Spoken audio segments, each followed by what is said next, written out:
Welcome to Conversations with the Planets with Lori Kaufman and Alicia Cielle Heiser, a podcast that roots the wisdom of the stars into our lived experiences here on Earth and weaves the power of diverse healing modalities together with astrology. I'm Lori Kaufman, an astrologer, tarot reader, writer, and teacher. I co-lead the Asteroid Special Interest Research Group for NCGR, an astrology organization, and I offer all different sorts of readings, online and in person. I'm Alicia Cielle Heiser, an astrologer, herbalist, and witch living in Oregon on Kalapuya land, and I offer astrology consultations and teachings aimed at helping you honor your most authentic self and trust your intuition.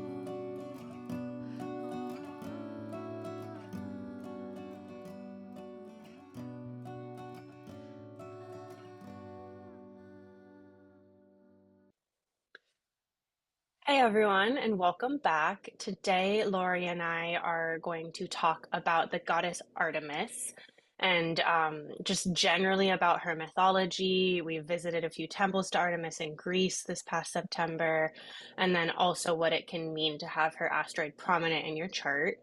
And we have an episode called Asteroids 101 that goes over how to work with asteroids, how to look them up in your chart.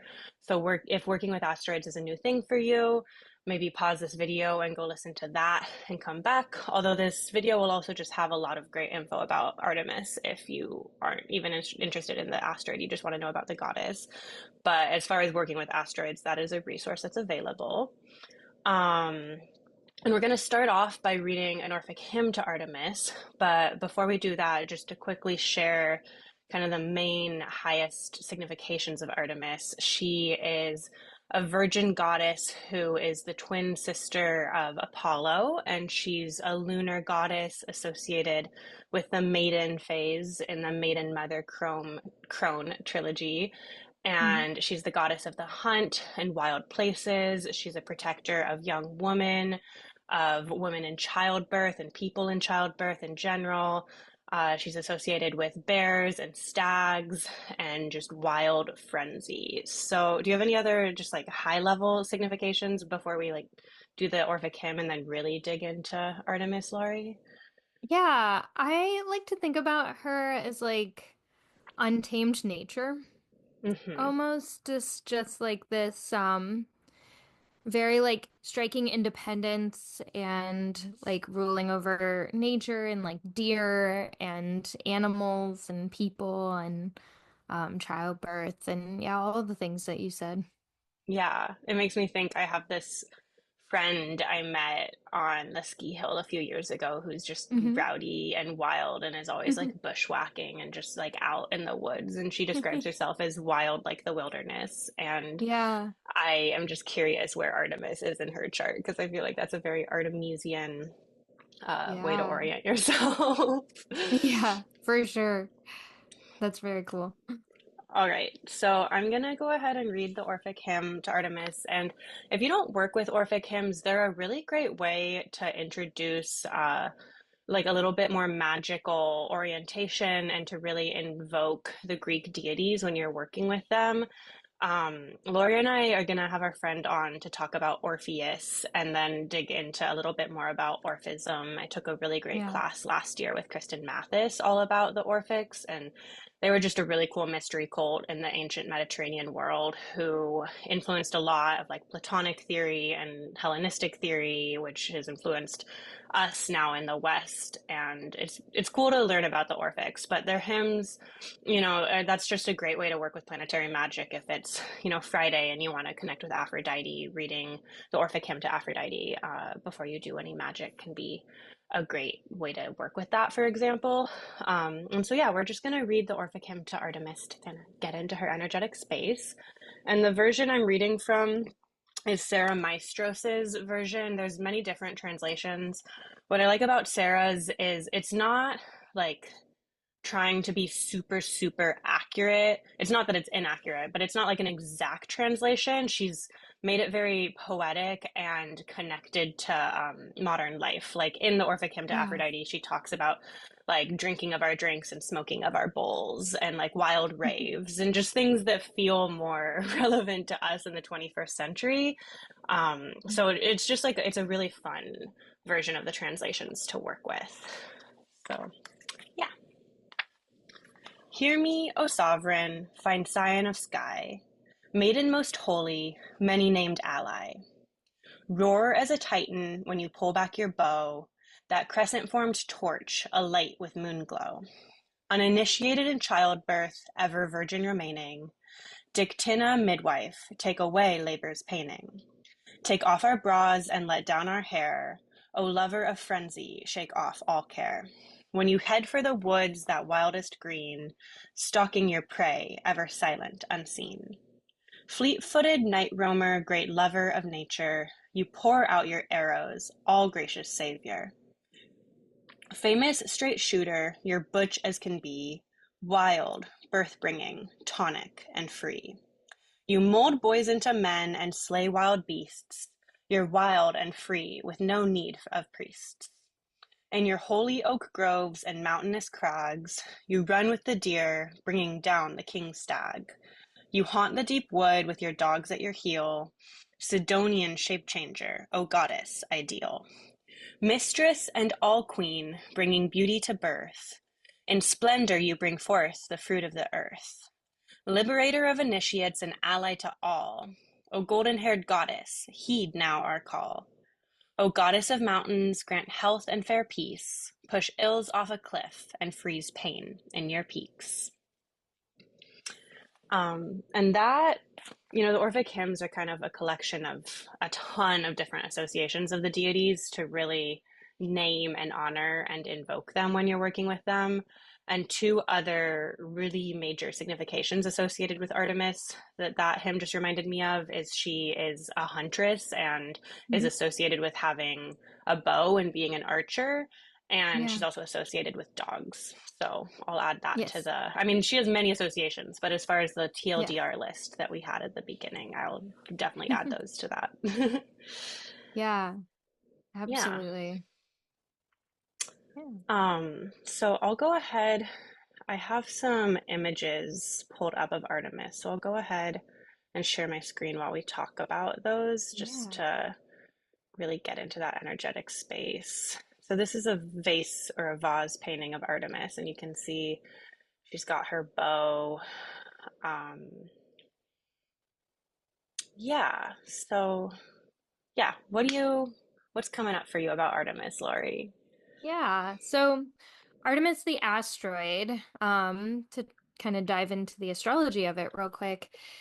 She's number 105. And I have her conjunct my Venus in Pisces, which is also about 4 degrees away from my midheaven, my MC. Um, and where do you have it? You have her too, right? I have her conjunct my Mars, which Mm-hmm. we'll get into the Orion myth that has to do with Artemis and the constellation Scorpio. But what I was realizing yesterday when I was prepping for this episode is my Mars is at 9 Sag, which is conjunct Antares, which is the fixed star that's the heart of the Scorpion. Um, Yeah, so there's a lot, and then I just have a ton of Scorpio placements. But Artemis sure. having to do with Orion and the Scorpion hmm asteroid, and then me having Artemis just exactly conjunct the heart of the Scorpion is a pretty cool coincidence. Yeah, yeah, that is really cool. Um, yeah, Artemis is one of the deities that I've really connected with, especially when we were in Greece. Hmm. She was one of the ones I was most excited to go to her temple because I had known for a long time that Artemis was conjunct my Venus, but I never really like dove into her too much or like understood what that meant or how I personally resonated with her. And so when we got to her temple, um, I spent a little bit of time just kind of like sitting down, eyes closed, trying to see what came up in that energy field. Um, And the first thing that like kind of made me laugh was just that like I went to a summer camp when I was a kid and we had like a million different activities at this camp. Like you could literally do anything you could ever imagine. But I like became obsessed with archery. Mm-hmm. And that was like something that was so big for me that like I every time we like got the chance to choose an activity or whenever there were like unrestricted moments where we got to just pick something, I always chose archery. It just like really spoke to me and I was actually really good at it. So like that was one of those things that really came up when we were sitting there was that, oh, like maybe there was something a little bit deeper, like more to that. Mm-hmm. Um, Maybe there was a bigger reason why I felt so drawn to that or whatever it was. Um, and then just like her fierce independence, her way of kind of just doing things that are against the grain. I feel like that's the way that I see her show up in clients' charts a lot, and myself, Mm-hmm. is just kind of like doing things that aren't necessarily like what other people would have chosen for you, or it's kind of like taking the road less traveled and choosing every day to do things that are maybe the more difficult route because you're not going to get as many people agreeing with you or on your side about these things. Um, but it might end up being the more fulfilling route because of those things. Mm-hmm. So I always really associate her with this like really strong independence and like this ability to kind of just not care about what others um want from you. And Mm-hmm. I've been leaning into her energy a lot lately because I've been trying to really slow down. I've always been like a hustle person and I've been Just trying to Aries ascendant ruler. Aries. Right, exactly. Mars. Yeah.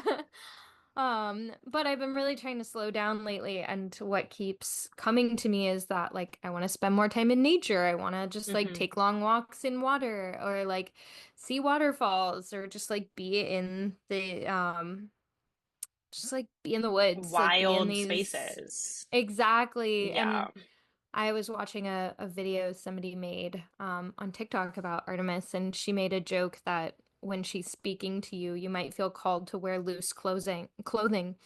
Hmm. And like Like even particularly the Orphic hymn when it says take off our bras ex to just yes, and know, that which made me I'm curious laugh what the too. original Greek is because that's obviously a Right. modern interpretation, but yeah. Absolutely. Yeah, but that just made me laugh because I was like journaling about that because I watched that video and I was like, oh, like that's so funny because I'm a Cancer rising. I like my comfort. Like I'm always wearing looser clothes or like comfy clothes, like workout Hmm. clothes. Um, but lately I like have gone through a phase where like I don't even want leggings anymore. Like I just would want like Hmm. loose comfiness all the time, just like 100% of the time. And I like really made a note of that the other day. I was like, huh, like I just like cannot handle like the sensory overload of clothes most of the time these days.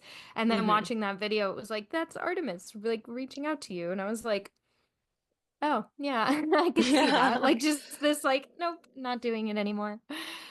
love Um, that. yeah, and I just thought that was really funny. And then it is in the Orphic hymn. But I have noticed that a lot, like in people that it shows up in, just this like, they're not trying to impress anybody. They're not like trying to be anything they're not. They're just kind of existing into that space, Hmm. their Yeah. own space. I'm gonna open up one of the temples to Artemis that we visited mainly because all these ads are pissing me off on the Artemis screen. Okay. But Lori mentioned Yeah. that we went on a pilgrimage to Greece with other astrologers facilitated by Jason Hawley in September of 2024. And we have a whole episode talking about the power of pilgrimage where Jason comes on and we kind of reflect on that. But one of the first sites we visited was this ancient temple site to Artemis. And Artemis was one of the most widely worshipped and revered goddesses in ancient Greece. There's temples to her all over the place. She's mentioned very, very regularly. Um, but I think what's really sticking out to me with what you're saying, Lori, is the significations of Artemis being a virgin, Yes. right? Which is such a loaded word and can mean so many different things. And when we're working with the virgin goddesses, which is Artemis, there's also Pallas Athena, and there's Hmm. Hestia. And all Yeah. three of them have very different versions of virginity that are very different than, our modern association of someone who just hasn't had sex. And especially Artemis, I do really think of as a very sexual deity. I think of her particularly as Mhm. a very queer deity. In some ways, I think of her virginity as perhaps like one interpretation could be that she just hasn't slept with men in particular and she doesn't allow herself to Mm. be like dirtied by men. Um, but really, where That's I an see her interesting virginity, interpretation. yeah, and just, as a reminder, like myth and mythic beings Mm-hmm. have infinite interpretations that make sense to For all of sure. us at different points. So there's no right or wrong or like this is the one myth or this is it's Yeah. story. We should do a whole episode just on the power of myth and how it's very different than our like linear scientific thought. Yeah. So take what I just said if it resonates you, and if it doesn't, don't take it.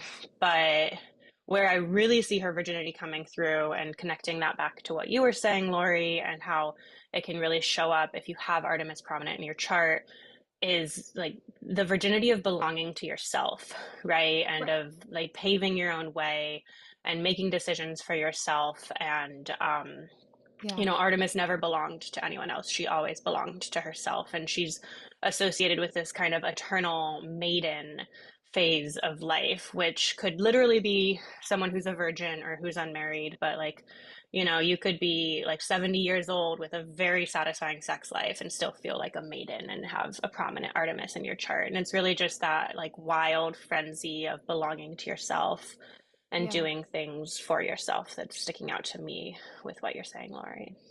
Yeah, I was actually having a conversation with somebody about Vesta this morning and Mm-hmm. how like that sense of virginity is such a like onto oneself energy, like just making your own choices, making your own space. Um Unrelated but related, I've also been really thinking about the word identity lately.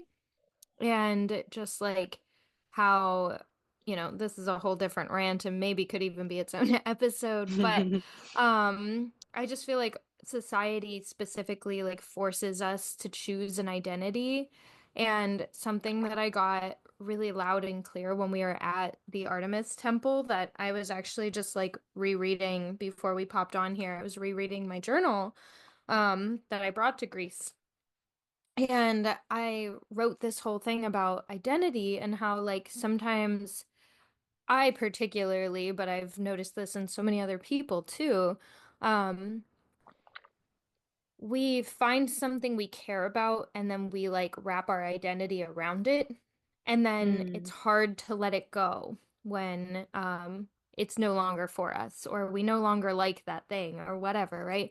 Like I am this, I am that. When in reality, like we're just humans enjoying a human experience and like we don't have to wrap our identities around these things. And something that like really came through for me at Artemis's temple is that like it would be okay to have a partner and kids and all of these things, and that doesn't have to become an identity. Like that doesn't have to be your only identity. It doesn't have to be, and like, and that goes for anything and everything. Like being an astrologer is not my only identity. Like it was just all of these layers of that. And it's funny that I wrote all that then, and that's been like such a big theme for me now and like a conversation I've been having with a lot of other people. I think those like crazy Aries retrogrades really brought a lot of Yeah. themes of identity up for a lot of people. Because that's like basically what all of my readings have been about in the last few months. But Yeah, I think like what just came through really strong was that like, she is a virgin goddess of motherhood. And like how much of a contradiction is that? But it like doesn't have to be. Like you can have kids and not just be a mother. And you Hmm. can be in a relationship and not just be a wife or a girlfriend. And you can be an astrologer, but you're more than just your job or like whatever it is, Hmm. right? Like the idea of identity. And that like for some reason, like when we were sitting in that space and I was trying to kind of like sit with her, channel her, speak to her, like that is what came through super strong is just this like Hmm. idea of identity and like just doing what feels right to you because that is what that virgin means. It's like doing unto oneself. Hmm. Absolutely. We had a little technical issue, but we are back. And yeah, that's really beautiful, Lori. I'm gonna share my screen again. So I feel like talking about Artemis and motherhood and particularly childbirth, like what's coming through to me too is the way that your identity shifts so much as you become a mother, right? Hmm. And like literally going into a place where when someone is pregnant, their body is no longer fully theirs, right? And every decision that a pregnant person makes also impacts the Hmm. development of their unborn baby, which is a very big transition from, when you're in that more maiden, Artemisian state where you are able to fully belong to yourself. And then literally as a pregnant person, you belong to your baby no matter what you do. And then the way that your life shifts once you do become a mother. But that doesn't mean that, that has to be everything. And I think that especially, Artemis seems like she's such a popular goddess right now. That's one reason we're starting our season Yeah. with this episode. And I just think it's, I mean, the world is a horrifying place in a lot of ways. So I will, I will acknowledge that. But there's also a lot of really amazing things about living at this time in history, especially like as a woman and as a female-bodied person, because this is like one of the first times, as far as written records go. Who knows what like the goddess cults of old times before written history were doing. But as far as what we have, as far as written history, being a woman now, like you can have multiple identities and you can belong to yourself and you can like, I also connect with Artemis so much when I'm skiing and I will pour some mugwort herbs into my tea, which we'll talk about mugwort and Artemis in a Hmm. bit. And I'll pray to Artemis as I'm brewing my tea in the morning to help me like be wild and be in frenzy while I'm frolicking through the woods all day. And I get to go off as someone in my 20s and just like play in the woods. And most of my ancestors, especially my female ancestors, would not have been able to do that. And so I feel Sure. like one reason Artemis is coming through so strongly now to so many of us is because we do have so much more opportunity to really belong to ourselves and have Yeah. multiple nuanced identities now. And that's not universally true and that's not true for everyone, but it's a lot more available than it even was to our mothers and grandmothers. Let alone, to talk a little bit about like this temple we went to Artemis. And let me pull up just another picture to kind of show Yeah. it. So this was a really ancient temple that was, not too far outside of Athens. Hmm. And it was where young girls would go when they started their first menses and were ready to get married. And, being a woman in ancient Greece, comparing that to what I was just talking about, would have Yeah. sucked. It would have really sucked to be a woman in ancient Greece. It's an incredibly patriarchal culture, and your role was basically to just like be bred. And, you'd be married off pretty young and you would just have a ton of babies. And so there was this like ritual space where these young girls would come out to this temple to Artemis. And there's a lot of archaeological artifacts of toys and things that it seemed like they would like leave their toys there as like an offering and kind of leave their childhood and their girlhood and their maidenhood behind as they prepared to be married and go into their childbearing motherhood years, and they would dance this sacred dance of dancing the she bear. And it was this ritual time of transformation, which is also beautiful. I think, in just like standard American culture, we don't really have many coming of age ceremonies. We have like prom and graduation, but I would love to have been able to dance the she bear when I had my first period and like pray to Artemis. And that's really exciting to think, like, how could I invite my daughters to do that and to like really Yeah. celebrate their period? Because I know a lot of other cultures do still really mark your period as like a ritual coming of age time. But that's what this temple was used for, was like the shifting identity of these young girls as they came into their childbearing years, and the way that Artemis specifically is a protector of young girls and a protector of people in childbirth, which of course can be a very dangerous time, especially in the ancient world, but even now, and with like Black maternal mortality rates in the United States and just Mhm. the like rates of maternal mortality globally, still very, very dangerous, even though we have modern medicine. And yeah, it's Artemis is there to support us through that. But then we get to belong to ourselves so much more now in modern day. And I think Artemis is really excited about that and is speaking to a lot of us of how we can live into Yeah. what's available to us in a way of like honoring our ancestors who didn't have those same like choices available to them. Yeah. Hey everyone, it's Alicia, and I am so excited to announce that I'm hosting a Moon Phases Wellness Retreat outside of Roseburg, Oregon on July 19th, 2025, in a beautiful natural setting right along the Umpqua River, where we will dig in depth into the moon phase you were born under and what that means for your personality and your emotional and physical needs, as well as how to work with the shifting moon phases in the sky to bring more magic and ritual into our daily experiences. We will also be blending our own tea blends and learning about different herbs and their magical and medicinal virtues and benefits.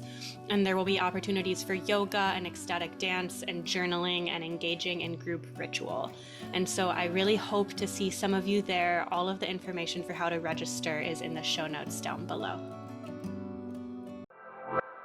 Yeah, that's a really good point. And I do think that I can't even tell you how many people I know who have a dog or a cat named Artemis, or Mm-hmm. like have some sort of like tattoo or jewelry or something dedicated to her.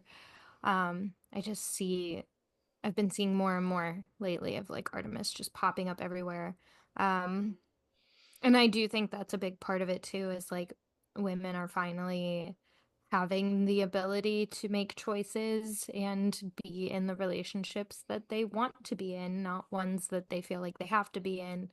Um, or just in general, the job that they want to do, the things that they want to do, the hobbies they want to do. Like there's a lot more ability for freedom now Mm-hmm. that a lot of women in history, ancestry didn't really have. And so Artemis is such a great reminder of just like feeling into that and being free and being like open to those Mm-hmm. spaces, And belonging to yourself as that being belonging a to form of yourself. Yeah, virginity. And I already exactly. mentioned, I think Artemis can be just such a queer deity. And going back Mhm. to what Lori said of like, if you have Artemis prominent in your chart, like everything we're talking about, any of these aspects may feel really significant to you. You might be a midwife, Mhm. you might Yeah. everything we're talking about, like being able to belong to yourself, might just be really, really important to you. You might be queer, you might be a lesbian. Hmm. Artemis also, I think, really speaks to being very gender queer, because Artemis herself, I think being virginal is a very gender queer space to be in the Greek pantheon. Um, and Yeah. so, yeah, and also, again, not saying that like everything's fixed and feminism triumphed and women have like we have a long ways to go. Hmm. But to also expand that beyond people who identify as women, to say, like it's also an amazing time to be able to live into multiple different gender identities and the ways that we experience our genders individually. And there's absolutely a war on trans people, and it is very dangerous to be trans in this world, and there still is a lot of hate but there's still like there wouldn't be a war on trans people if there weren't so many visible trans people out there. It is acknowledging Mhm. that transness does exist to even try to like prosecute and persecute against trans people. And I think Artemis can really speak to those gender queer ways of being as well. Yeah. Yeah, Um, totally. yeah, and then also working with the asteroid, you can, look up Artemis and where Artemis is in your chart. To note, it's interesting that Lori has Artemis conjunct her Venus, and I have Artemis conjunct our Mars. When we've worked with Demetra George, the like grandmother of asteroids, she really encourages people, especially when you're newer to asteroids, to mainly focus on the asteroids that are conjunct your sun, Yeah. moon, and or rising sign, like your ascendant degree or the ruler of your ascendant, because those are the points in your chart that speak to your life as a whole. And so Yeah. asteroids that are conjunct your sun, moon, ascendant degree, or the ruler of your ascendant, especially within 3 degrees of any of those points, are going, Mhm. those mythologies will infuse your life as a whole. Mhm. And Artemis is not that for either me or Lori. And so Yeah. part of that is also a way for us to expand out. Like asteroids are not a hard and fast, like strict rules. It's just Demetra has that guidance to help sort through the 30,000 asteroids that there Yeah. are, to find what's significant. But if you find that Artemis is anywhere in your chart that is meaningful to you, if she's conjunct your North Node and you work with the North Node a lot, or she's sextile this or that, if it means something to you, like that's significant. But also incorporating a bit of Hellenistic technique.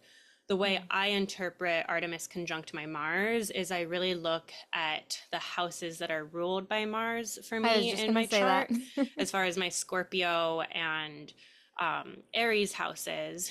For example, I have Aries on the descendant, I have a Aries seventh Mhm. house. And so Artemis could really speak to my ideal partner and the type of like energy I need out of my romantic partner. Mhm. And then also Artemis is in my third house, which is also beautiful because she's a lunar goddess, and the moon rejoices in the third house.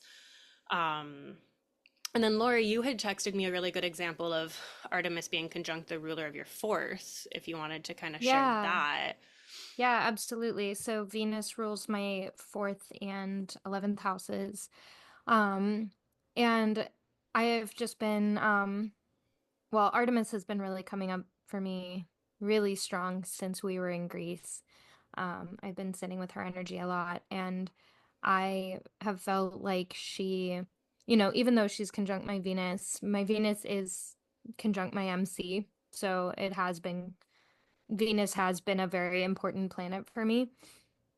And my fourth house, my family, my home, I have been feeling like I mean, not feeling like I have made a lot of decisions that aren't really what the rest of my family would have maybe chosen for me or like what they would have done personally.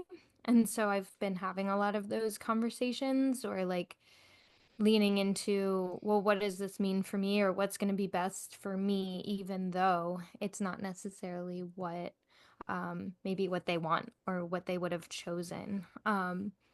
And like sitting with the fact that that is okay and Hmm. being able to separate and she is in my ninth house, so maybe leaving, maybe going farther, maybe Yeah. a lot of the traveling and those type of things are things that my family hasn't always agreed with. I don't want to say that they haven't supported it or anything, but like there's definitely been a lot of I make different choices.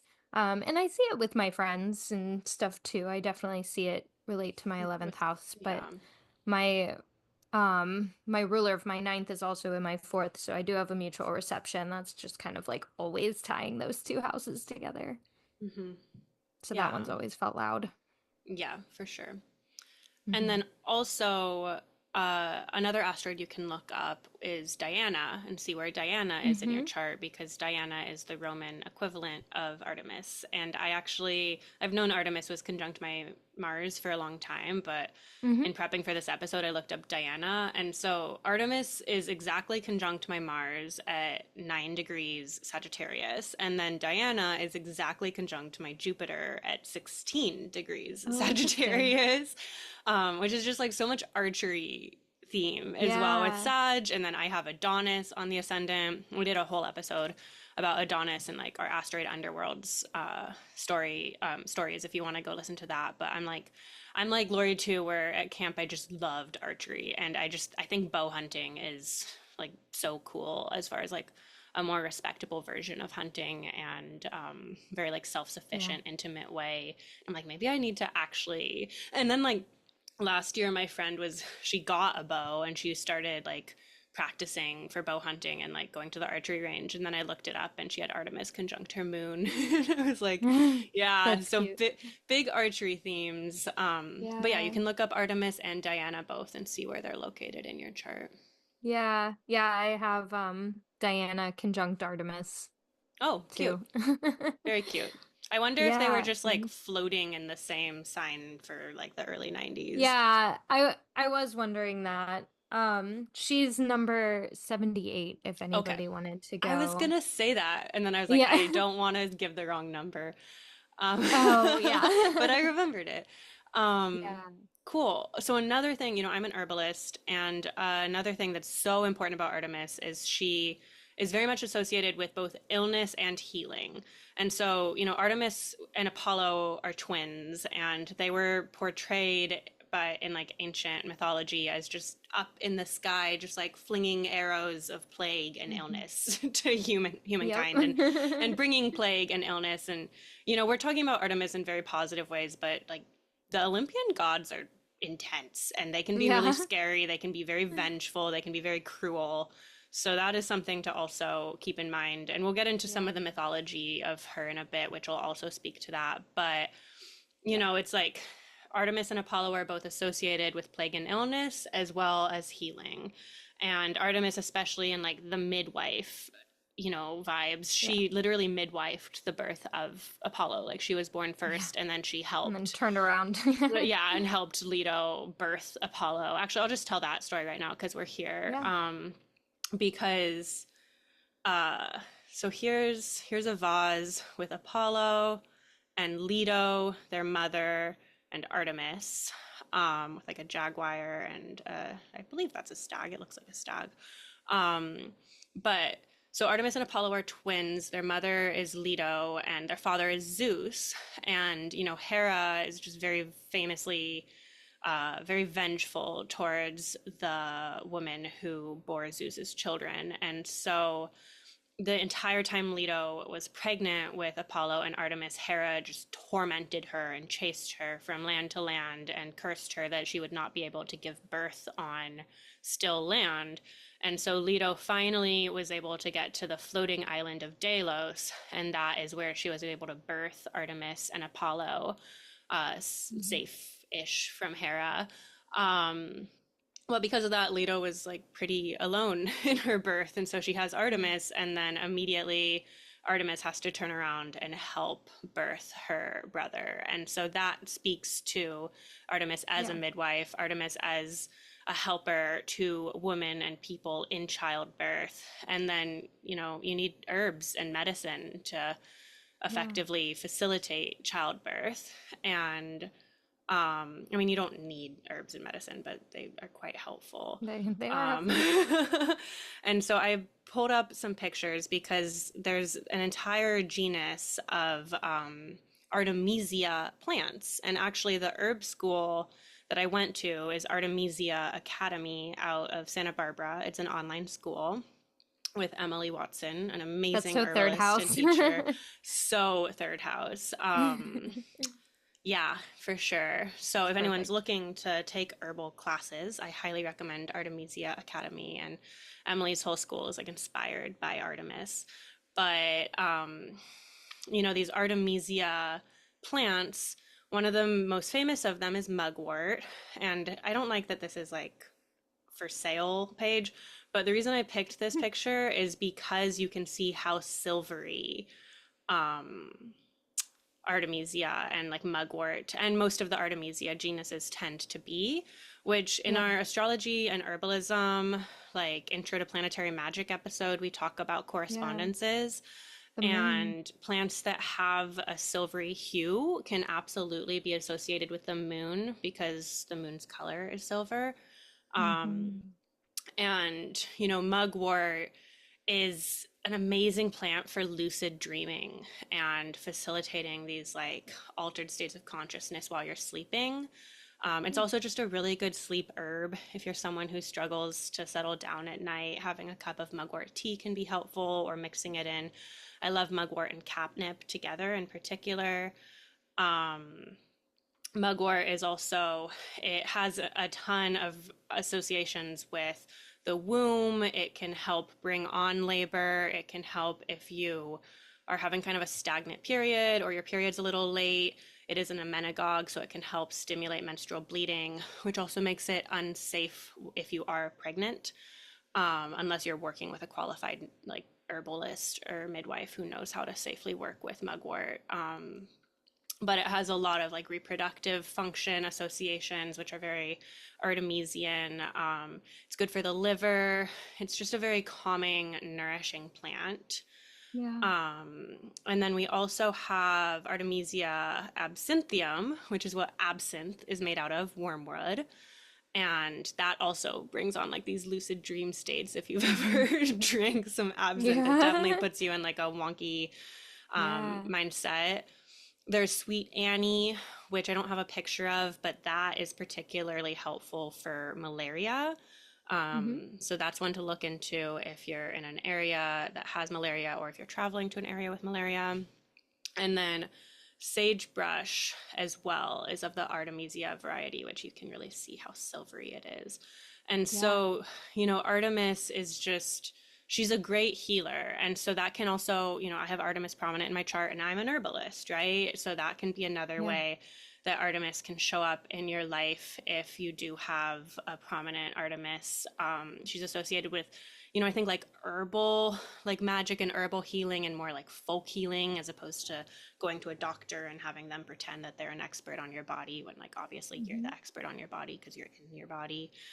Which is like a whole rant I could go on. But yeah, it's more like, again, like that virginal belonging to yourself, using herbs to Right. heal yourself, having medicine from the plants. You don't need like pharmaceutical industry to, Yeah. mediate your access to medicine.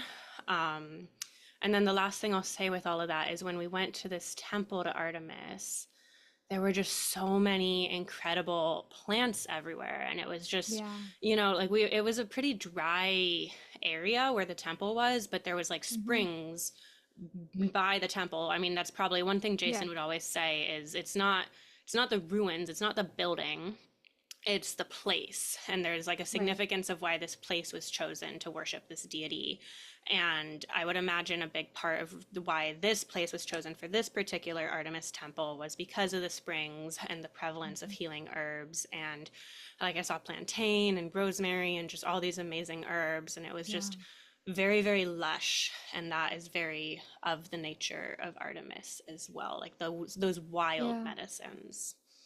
Yeah. And just to kind of piggyback off of what you were saying too, like I have had a few clients who were midwives or like were doctors of sorts who helped with childbirth. And I have found Artemis to be prominent in all of their charts. Like it's only happened a few times, but anytime Mm-hmm. that has come up, I've always pulled her and like have found her. Mm-hmm. So if that is something that you do or work with, or if you work with herbs or any of that, um, it would be worth it to go see if she's prominent in your chart. Mm-hmm. Um, Leto and Apollo also do have asteroids too. I know I have Mm-hmm. Leto on my moon. And yeah, those are stories worth looking into that are related as well.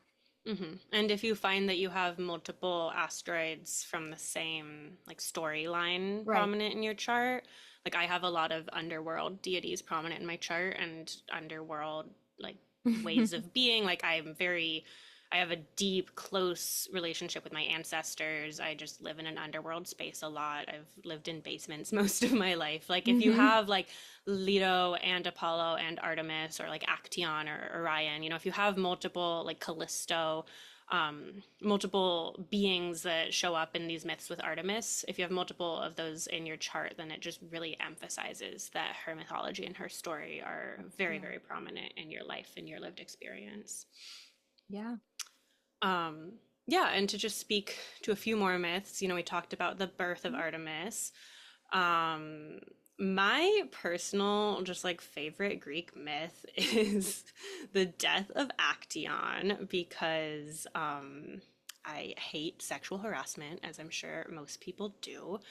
And so this myth is that Actaeon was like this very, very, here's Actaeon right here, this very, very like accomplished hunter. And he was in the woods and he saw Artemis bathing in a spring attended by her nymphs, because that's another part of Artemis is she was always surrounded by these Hmm. nymphs who were said to like live in the trunks of trees. And I spend a lot of time in the woods and I always just like to feel like the trees have, like the trees are alive, and they're aware that we're there. And they sense Hmm. us and they're our ancestors. They're very wise beings and they communicate with each other. Like this is all like science proves this. But then you also have like myth Hmm. and magic to add just like some extra sparkle to it, that when you're in the woods, like the nymphs are observing you and those are Artemis's attendants. And so Artemis is bathing in a spring attended by her nymphs, and as we know, Artemis is a virgin and she is a vengeful goddess, and she protects her virginity and her purity and belonging to herself fiercely.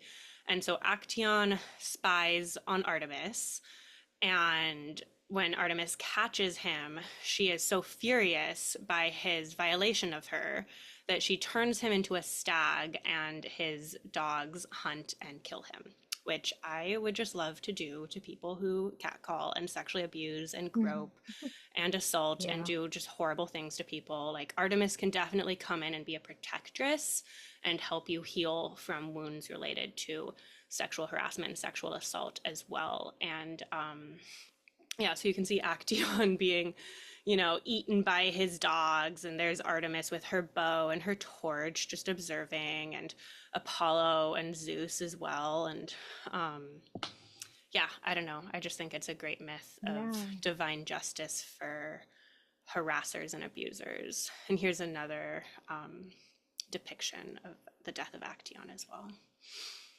Yeah. It's a great story. Yeah.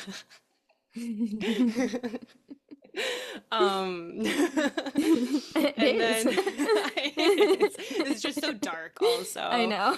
Yeah. Um, and then another, I mean, Artemis was like such a prominent goddess, so we could be here all day talking about I her know. mythology. Another important one that I mentioned is her associations with Orion. So here's Hmm. Artemis and Orion, and Orion was also a hunter.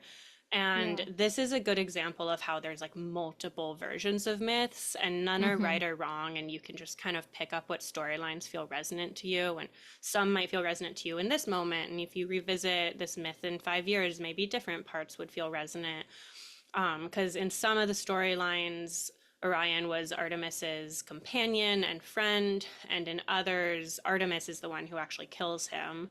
But Yeah. essentially, he had a lot of hubris and he was very cocky and he Yeah. bragged that he was such a good hunter that he could um, kill every living being on the planet and, just commit ecological destruction, which also has a lot of parallels now to climate change and the way that billionaires behave as far as, Hmm. willingly and knowingly killing, just participating in mass ecological destruction. Yeah. Um, and also True. just always blame billionaires for climate change. Like, yes, please Hmm. recycle and limit your water consumption, but like it's the billionaires' fault. It's not our fault. Um, Well, she also like just to yes, I'm with you, but just to add real quick, like she can represent those things too. That's actually something I wanted to bring up as well. Like she can kind of like speak on or represent like recycling. or like reusing things or Hmm. like just being really mindful about the environment and your nature around you and like only taking or using what you need versus like overconsumption or overuse. Hmm. And so yeah, I like had a note Yeah. to say that anyway, so I was like, wait, No, that's a good that's perfect. Yeah, that's a good place to put that in. she's a protector of wild natural spaces, and then how can we Yes. act in ways that protect wild and natural spaces? Correct. Yeah. But anyway, Orion out here bragging that he could just kill every living thing because he's such a good hunter. And so, depending on what version of the myth you read, someone kills him. Sometimes it's Artemis who comes in and kills him. Sometimes it's other deities, and then Artemis steps in and asks that Orion be memorialized in the sky. Um, and so that's where Orion is associated with the scorpion mythology. And every time the scorpion constellation in the sky like sets, the Orion constellation rises. And so it's just like this association there. And I actually apologize. I can't. I'm like, where in the myth the scorpion comes in as part? I don't know if it's the scorpion that kills Orion. I guess again, myth has like so many different interpretations, so you could pull the scorpion in how you want, but that's where that comes from. But Orion definitely is a hunter who is associated with Artemis, so that's kind of why I brought that up. Yeah. And then the last myth storyline that I felt like was prominent to talk about with Artemis. I don't have any pictures of this one, but it's the sacrifice of Iphigenia. And so I'll go Yeah. back just to her temple, because Hmm. Iphigenia just like speaks to young women, and this is a space of young women. But if you're familiar Yeah. with the Trojan War and the Iliad, then when the Greeks are getting ready to sail to go attack the Trojans, and King Agamemnon has assembled all of his forces, they famously had completely still winds and were unable to set sail. And then a priest of Agamemnon's identifies that the reason why there's no winds is because Agamemnon has angered the goddess Artemis. And the solution to this is that Agamemnon must sacrifice his young virgin daughter, Iphigenia, to Artemis. And so he Hmm. does that. He tricks Iphigenia and Iphigenia's mother, his wife, into thinking that she's going to be married, generally to Achilles, although sometimes to other people, depending on the version of the myth. She comes out ready to get married and then is put on a sacrificial altar and sacrificed to Artemis. And then the winds pick up and the Greeks are able to sail. And in many versions of this myth, they say that Artemis took pity on Iphigenia and switched her with a doe at the last second and took Iphigenia off, and she becomes a priestess to Artemis. And I also think it's interesting, if you're familiar with Game of Thrones, that storyline also shows up with like the Red Witch and that one. I watched Game of Yeah. Thrones like 10 years ago, but that like a Yeah, I've never king seen it. does sacrifice his young virginal Mm. daughter to be able to have success in war. And so that is also an Iliad, a Trojan War reference. Mhm. So yeah, we have a friend with a crazy Iphigenia story, and so maybe Yeah. we should do like an asteroid episode about Iphigenia I specifically. just had the same thought. We should have her on. Yeah. Um, so yeah, those are just some myths about Artemis. Are there any other myths that you're feeling called to share, Lori? No, I think we hit everything that I really wanted to talk about. Cool. Yeah, I'll just show. We shared these pictures in our episode about Icaria, but we Yeah. also went to another temple to Artemis when we went to the Greek island of Icaria. So you can see here is like this ancient temple, and it was actually on a nude beach, which is very Yeah, Artemisian very as Artemis. well. And just like beautiful wild spaces. And yeah, it was basically just rebel when we went. Um, and then people had made all these Mhm. beautiful rock formations, and there was just a lot of love in that space. But yeah, Artemis Mhm. temples are all over the place in Greece because she was so widely worshipped, and it was really Yeah. cool to just sink into these spaces and connect with Artemis's energy in a space where people have worshipped and honored her for literally millennia. Yeah. Yeah, it was very cool. Cool.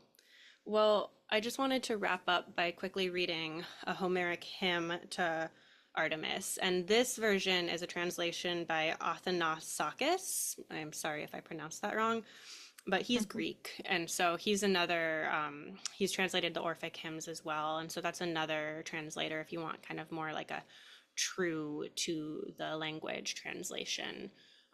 Then Athanasakis is a great translator to work with.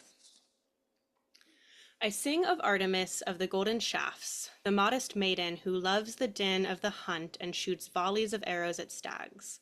She is the twin sister of Apollon of the god's golden sword, and through shady mountains and windy peaks she delights in the chase as she stretches her golden bow to shoot the bitter arrows.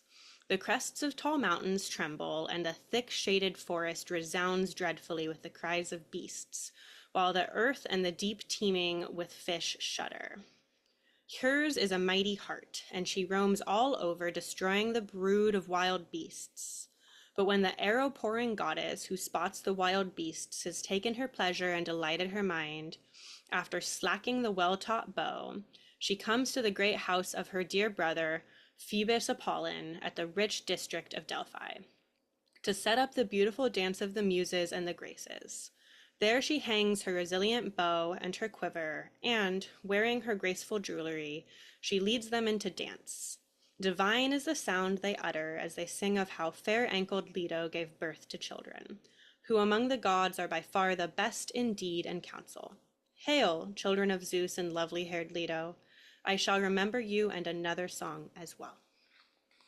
And this is making me think of like ecstatic dance as well. Like if you're really into dancing or ecstatic dance, I feel like that's a very Artemisian way of being as well. Yeah. Yeah, very. All right. Well, anything else to say before we wrap up, Lori? No, I guess just like Artemis is such a like independent, she's all about your self-worth, like doing your own thing, taking the road less traveled. Like if you do have her, I guess like a final word would just be like, how can you stay true to you and Mm-hmm. do what brings joy and lean into those areas of joy without worrying about others and like, people judging you, people who would have done things differently than you, people who, whatever, like whatever it is, how can you stay true to yourself, um, and ignore the noise of the world around you? Yeah, that's beautifully said. And also, I'm just struck time and time again by how the asteroids make themselves known to us when we are ready Mhm. and when we're Yeah. like living out their mythology. And so if you're going down the Artemis rabbit hole, if you either, have just been called to her and listened to this episode, or now you're looking up the asteroids Artemis and Diana and finding them prominent in your chart, there's a reason that they're making themselves known to you now. And so if, maybe you've already started living into the mythology and you can see very clearly like how that makes sense, or maybe you've been thinking about becoming a midwife, or you want to go just like hike the PCT and be in the woods all summer, or however you want to connect with that mythology, Yeah. just listening to your intuition with that, and the timing is always right with that. So yeah. Yeah. And then, as always, please, if you have examples or questions about how Artemis shows up in your chart, please Hmm. comment down below. Reach out to our Instagram at ConversationsWPlanets. Lori is eternally collecting asteroid stories for her books. So Yes. share a story with Lori if you have that. But it's great when people are like discovering these asteroids and asking us what that means Yeah. for them, or just sharing how that shows up for them. And so we do really love hearing from you guys. Yeah. All right. Thanks, everyone. Bye.